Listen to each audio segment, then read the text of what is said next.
সালাম আলাইকুম। আমি এবার যে ওয়ান বেডরুমটা ছিলাম সেটা একটু দেখাই, যেহেতু বের হয়ে যাচ্ছি।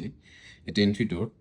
ডোরের ঠিক সামনেই হচ্ছে লিভিং রুমটা। সো টিভি আছে, ছোট একটা টেবিল, সোফা। এই সোফাটাকে আবার বেডে কনভার্ট করা যায়। আর এটাই বেসিক্যালি ডাইনিং স্পেস। সো দুজন বসে খাওয়া দাওয়া করতে পারবে। তারপর এটা হচ্ছে কিচেন। কিচেনটায় খুব যে দামি দামি জিনিসপত্র আছে এরকম না, বাট আমি ইউজ করেছি খুবই ভালো। ওভেন আছে, বার্নার আছে, কিচেন হুড আছে, সিঙ্ক আছে, আর একটা ফ্রিজ। তো রিসেন্ট যা যা দরকার সব কিছু এখানে আছে। দেন একটা পাউডার রুম, এটাকে গেস্ট বাথরুম আমরা বলতে পারি। পাউডার রুমটা বেশ ভালো।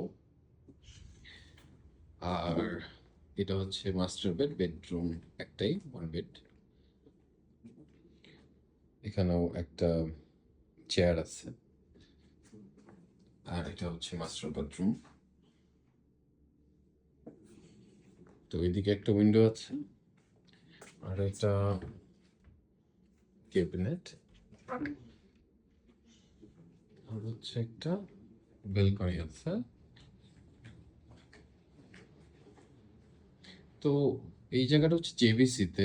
তো জেবিসির সুবিধা হচ্ছে এখানে খুবই ভালো রেন্ট পাওয়া যায়। যেমন এই বাসাটাকে আপনি যদি এয়ারবিএনবি করেন তাহলে বছরে 70,000 দিরহাম পর্যন্ত বের করা পসিবল।